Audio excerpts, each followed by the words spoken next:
good afternoon, everyone. My name is Regina Alfonso. Please excuse my voice. I've been in my room the last 2 days, missed the first 2 days because I didn't have a voice. So bear with me. Bedroom voice for the afternoon. Um, but I just want to say, like everybody else has said, it's been such a privilege, even just today, just the morning. So inspiring to be here and incredibly humble. And because it's a safe space, I'm a little shy also, but I feel like a little braver this afternoon. So I am a mental health clinician and an expressive arts therapist. I'm also a teacher. That's how I started my profession. I'm an educator. And I lived in the US the last 20 years in New York, in DC, in Boston. During the pandemic, decided to move back to the Philippines to spend time with my mom, who was alone, but also to continue the work I had started decades ago with the two organizations I started. So I realized I didn't have a theme for my slides. Essentially, I'm advocating for the arts in health, and I'm making a pitch for women in the Philippines I consider heroes during the pandemic. Teachers, I had worked with social workers, a lot of caregivers who had to deal with the issues there during the height of COVID. So just to show you, I think I have a clicker. I'm shaking a bit, sorry.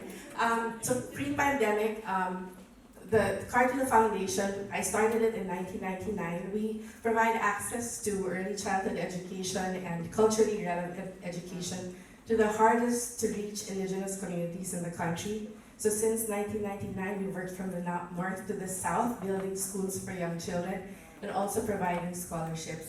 And you might be asking, how did she do it if she was also in the States? I would come home like about once or twice a year, and I worked with a team in the Philippines. So we were able to grow it over time. Also grow the advocacy for our culture bearers, all the peoples in our land who carry our culture pre-colonially. And then next, Magic's Creative Spaces started in 2013. As I worked with communities, I realized that I also wanted to kind of go deeper in my work with individual people. So I decided I wanted to become a psychotherapist. And I was deeply interested in the arts because of what I had learned from our indigenous communities, our rituals, our dances. You know, we talk about poverty a lot, but our country is so rich in culture and the arts. And that's something I definitely want to promote, especially in the area of mental health.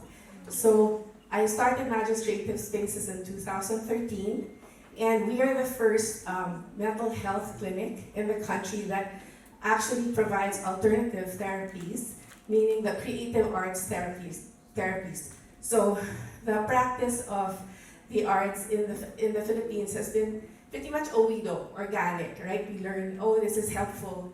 But I really wanted to learn the science behind it.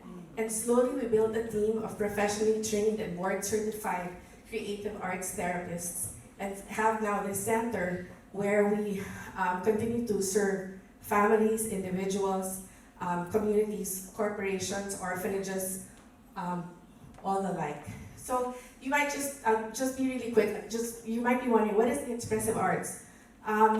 It's a science. It's not just arts and crafts. Those people typically will say, oh, it's arts and crafts. It's expressing how you feel through art. Yes, it's that, but much more. So there's a science behind it. There's an impact on our brain. So we're able to expand its use from 10% to much more. But it's also backed by an entire field that started in the 60s. And lately, a lot of different other universities in the US and in Europe also are back this up. So again, I apologize for my nervous voice.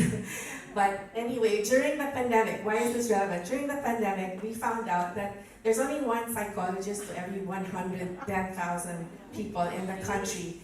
And yet the legislation the legislation only supports psychologists. So I am actually a psychologist, but also a psychotherapist and an expressive arts therapist.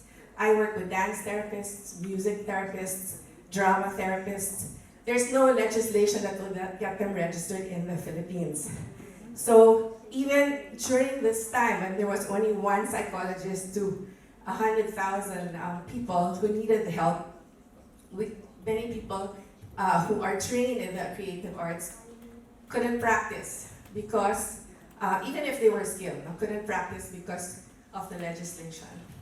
So there was an education crisis prior to the pandemic, and post-pandemic, obviously the education crisis has worsened because of the digital divide and many other economic issues.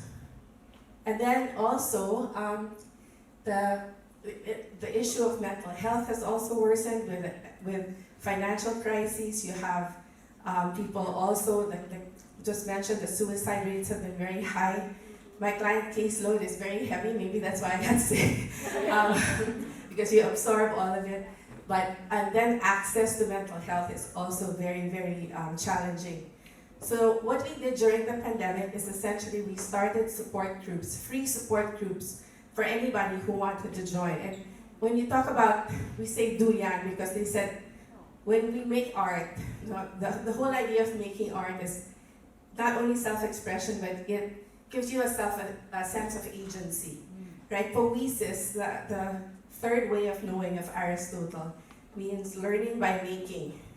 And so when you're at your lowest and you realize, oh, I can actually create the poem, that gives you that sense of hope that I can still do something despite the adversity I'm experiencing. So we offer this for different people, including about 1 million teachers in the Department of Education. And so, I'm going to fast forward. The question is, how do we decolonize the way we provide mental health, and how do we indigenize it so it becomes relevant to the country? So post-pandemic, we're launching an institute. It's going to be the first institute, Arts and Health Institute in the Philippines. It's all Tahi, so the weavers. And we're offering a program called Thrive, Trauma-Informed Healing and Resilience Building in Vulnerable Environments. And my pitch is for scholarships for 50 women who will take this program. It's for 10 months. And the wish is for them to be able to provide the skills that, let's say teachers, as teachers, they can provide this, the psychosocial support skills needed by their students in the classroom. So there will be a ripple effect. We saw it during the pandemic. And the Institute hopes to not only provide access to this kind of upskilling for teachers and social workers who have no access, but also to learn more about our indigenous culture and spread it around. We're also going to be producing more books, sharing our indigenous culture. If you want to know more about it, please approach me. Thank you.